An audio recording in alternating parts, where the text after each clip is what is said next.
Welcome. We are reaching out to you from Daily Mirror Online to walk on this year's journey to the International Christmas Charity Bazaar. And we are creating space to acknowledge and celebrate amazing effort that is bringing positive social change.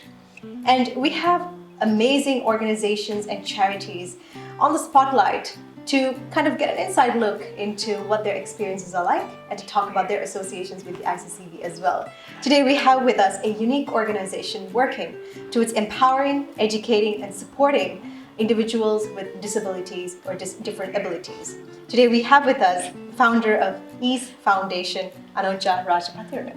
Thank you. Thank you so much for joining in with us. Thank you for giving us space. We never refer to ourselves as people with different abilities. My son says if he had different abilities, he would be able to fly.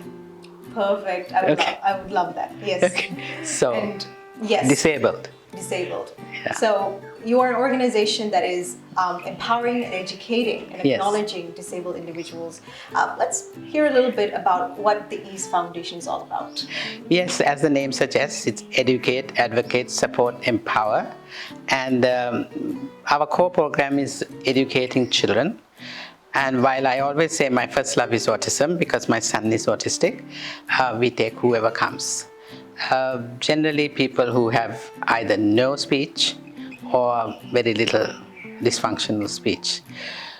We educate the children, we educate the families, especially the parents, so they can be more effective as parents and teachers.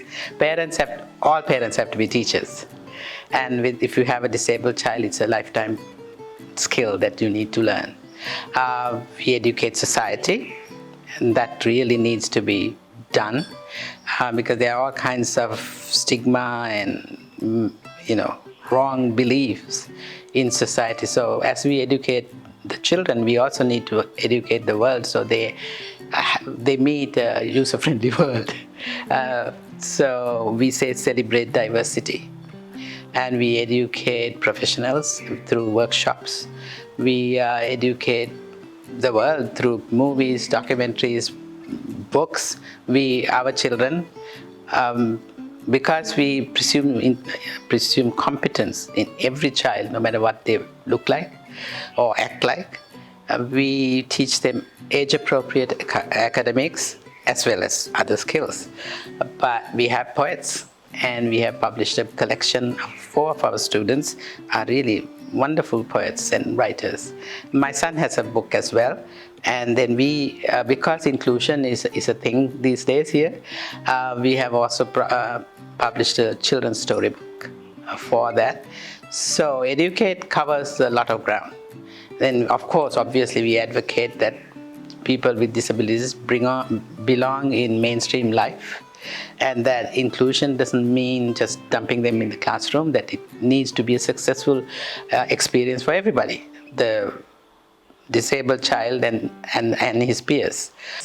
We support the families in many ways.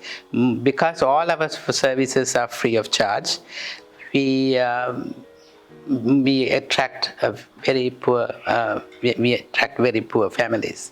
And so for them we give a pitifully small stipend, as well as we have a self-employment project as well for some of the families. And even through the virus, when the center is closed, we have been supporting them financially in a very small way. Empower, and all of this obviously empowers people that we serve. And ICCB has been a wonderful support for us. Our association started in 2014 with them. E.A.S.E Foundation started in 2007. We came back from the US in 2006, end of 2006, and we follow all the rules in 2007, and since we have been working since then. And ICCB first in 2014 gave us funds to set up a building fund, because it has been our dream to have a place of our own. We are in rented houses, and every couple of years they want the house back, and so it's a process and it's expensive. Besides, I want to build a place of our own suited to our children's needs. The unfortunate fact is that as our children get older, the parents also get older. I always say it should be the other way around. Parents should get younger. But so we need a lot of support for the children as well. So that unfortunately remains a dream. Even with the ICCB support, we need land and whatnot. So we hope that it will be a reality very soon, I hope especially so. with a lot of people engaging with us. We can see how it goes. And prior to getting into the community engagement, I would also like to know the lockdown has been quite a common experience, but has it given limitations, or how have you adjusted? How has the programs been adjusting during the lockdown?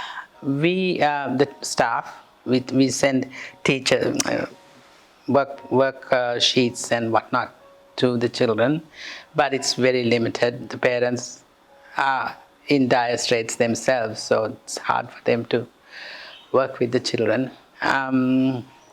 We support, of course, financially some of the parents, but it's been really tough for the kids. And in any way that's possible, we do have a viewership with us. So how can they engage with the cause of the organization? How can they donate or provide their services? We have a website, www.E.Sri.Lanka, that's one word, .org.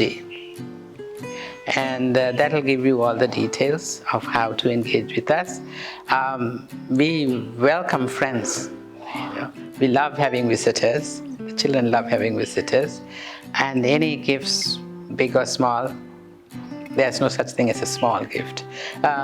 We appreciate people contribute in kind sometimes, or they donate money, which is always a good thing, because our services are provided free, and beyond the educational program, we organize beach trips, because fun is in short supply in the lives of many people with disabilities and families. So these are family trips where we take the entire family, so that the siblings often see a disabled sibling as a burden and a limitation on the family. So when we invite the whole family and we show how much we appreciate and honor their disabled sibling, they get a different perspective. So the beach trip is a big thing, and it's lovely to see how and our beach trip, we go out of Colombo, we organize a nice buffet lunch in a good hotel, so it's a new experience for everybody. Definitely, and it's the simple things that Yes. make everyone happy. And hopefully there'll be a trip very, very soon. I know, with, I hope so. All these conditions put to place. We can also maybe talk a little bit on your association with the ICCB. Yes, they have been really wonderful. They started the building fund. Then in later years, they helped us with the salaries, teacher salaries, which is an absolute essential.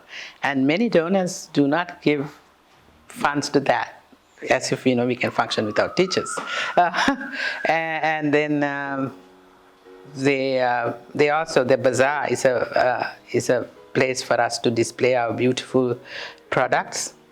I've shown that stool that we sell, and we get recognition, name recognition, and so on. In a couple of years, we've been judged the best charity for the decorations, and so on. So in many ways, they have been a really wonderful plus for us. We are giving all the good vibes for the future upcoming endeavors as well. Thank you. So thank you so much, Anoja, for sparing time to talk about this wonderful effort of yours, and we wish you all the very best. Thank you. And may the ICCB continue to prosper, and I hope we have a bazaar this year too. Of course.